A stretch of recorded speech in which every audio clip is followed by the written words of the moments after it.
Buku Psychology of Money, bagian pengantar, pertunjukan terbesar di bumi. Saya menghabiskan masa kuliah bekerja sebagai valet di hotel bagus di Los Angeles. Seorang tamu langganan di sana merupakan eksekutif teknologi. Dia jenius yang merancang dan mematenkan satu komponen penting router Wi-Fi ketika berusia 20 tahun. Dia sudah mendirikan dan menjual beberapa perusahaan. Dia sukses. Hubungannya dengan uang bakal saya jabarkan sebagai campuran kegelisahan dan kebodohan yang kekanak-kanakan. Dia membawa segepok uang kertas $100 yang tebalnya beberapa sentimeter. Dia menunjukkan uangnya ke siapapun yang mau melihat, juga ke banyak yang tidak mau melihat. Dia unjuk kekayaannya secara terbuka dan seringkali ketika mabuk dan selalu tak ada hubungannya dengan apa yang dibicarakan.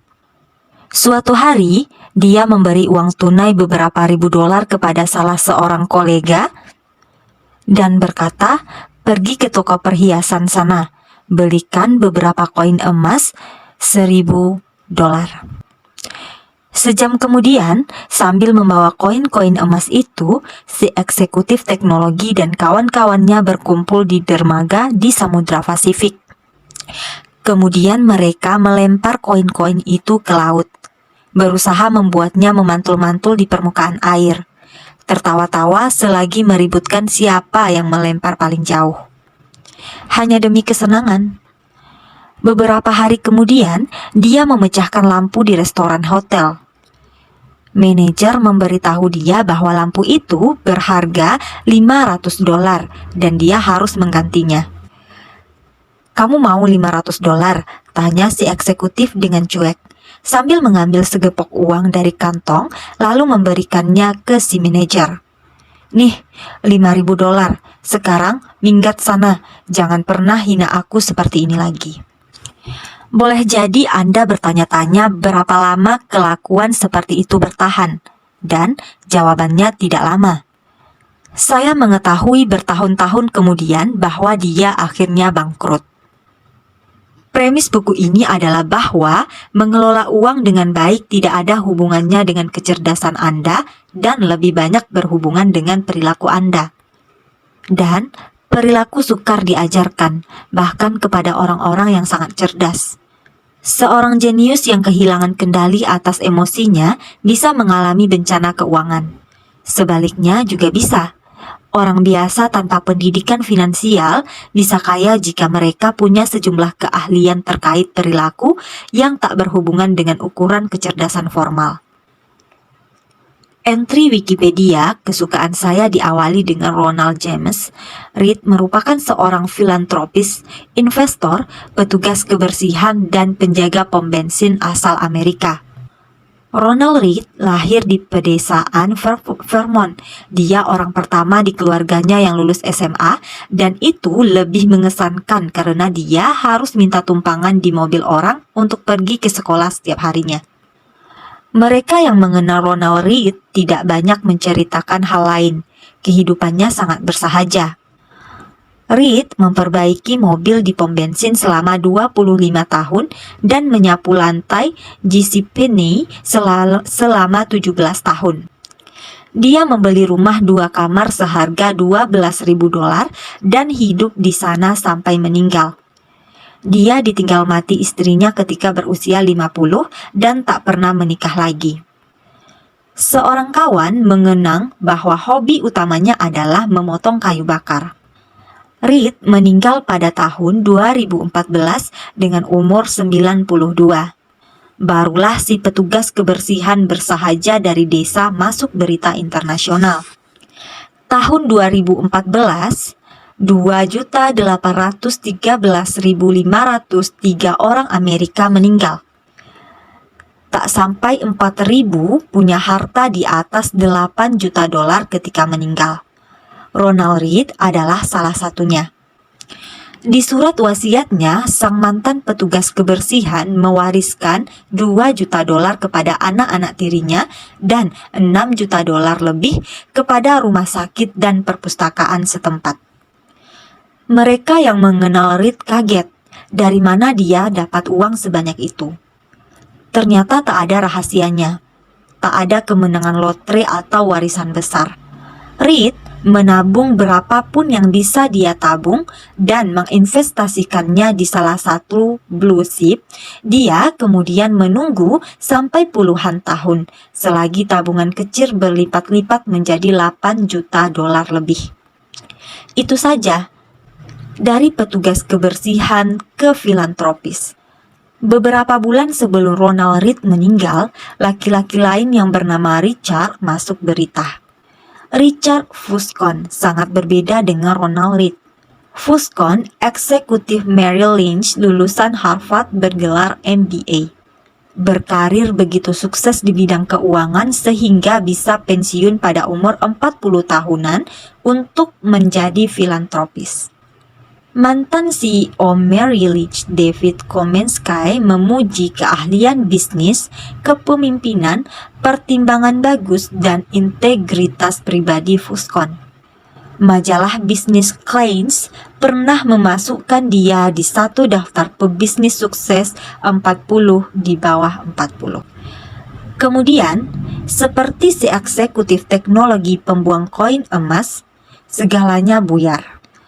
Pada pertengahan 2000-an, Fuscon meminjam banyak uang untuk memperluas rumah 1.600 meter persegi di Greenwich, Connecticut dengan 11 kamar mandi, 2 lift, 2 kolam, 7 garasi dan biaya pemeliharaan bulanannya di atas 90.000 dolar.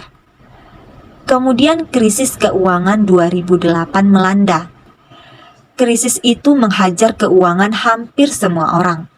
Rupanya, Fuscon jadi hancur luluh.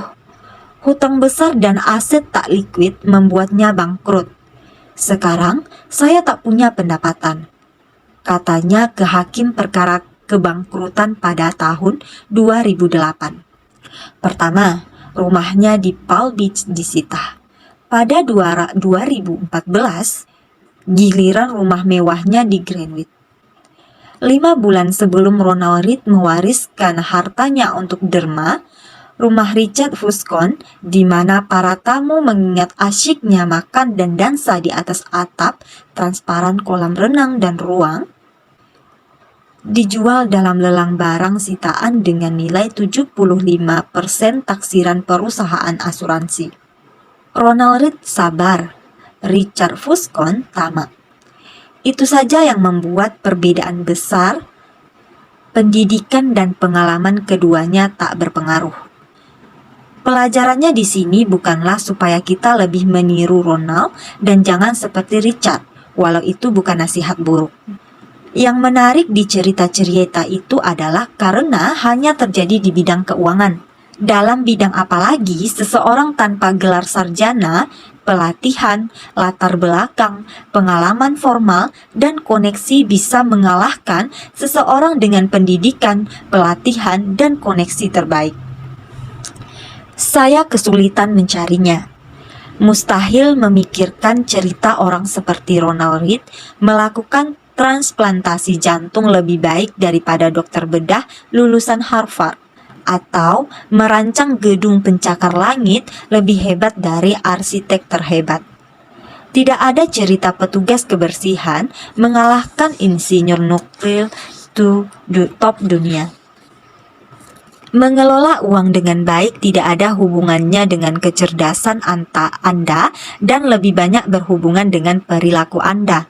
Dan perilaku sukar diajarkan, bahkan kepada orang-orang yang sangat cerdas.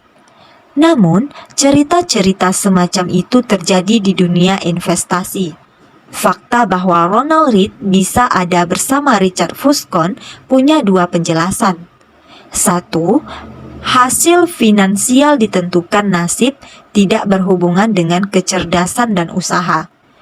Itu benar sampai batas tertentu, dan buku ini akan membahasnya lebih rinci. Atau 2. Dan saya pikir lebih lazim.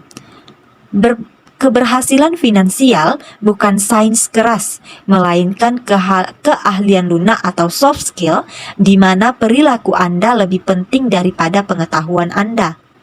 Saya menyebut soft skill itu psikologi uang.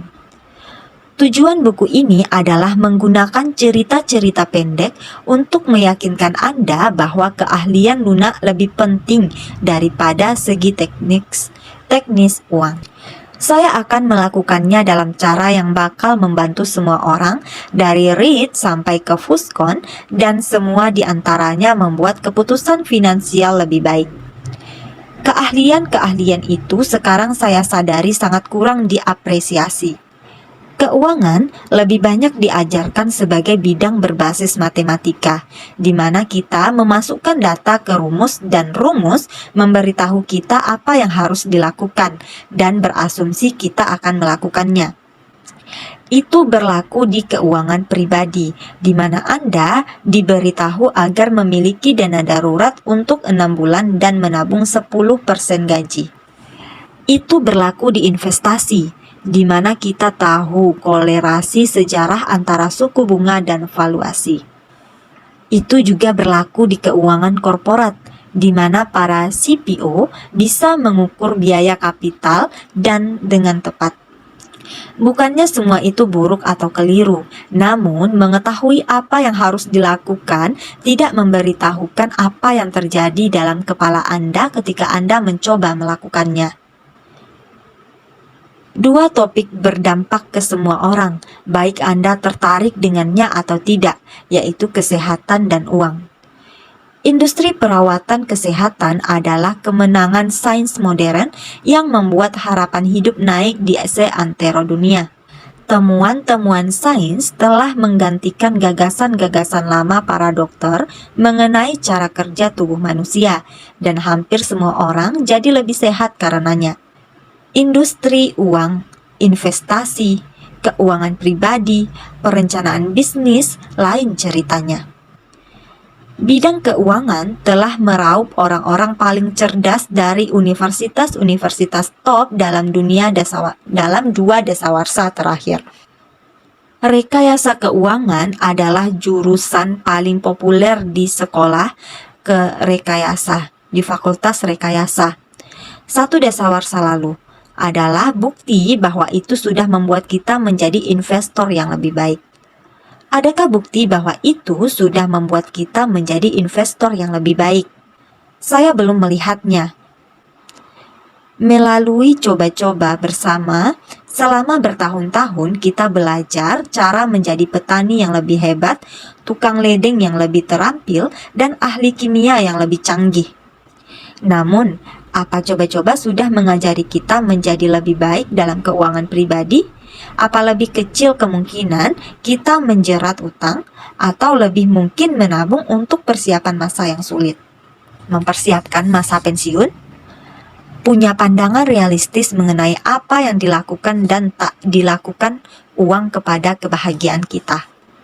Saya tak melihat bukti kuatnya. Saya percaya sebagian besar alasannya adalah karena kita berpikir dan diajarkan mengenai uang dalam cara-cara yang terlalu mirip fisika, dengan aturan dan hukum, dan tidak cukup seperti psikologi dengan emosi dan nuansa. Itu bagi saya menarik sekaligus penting.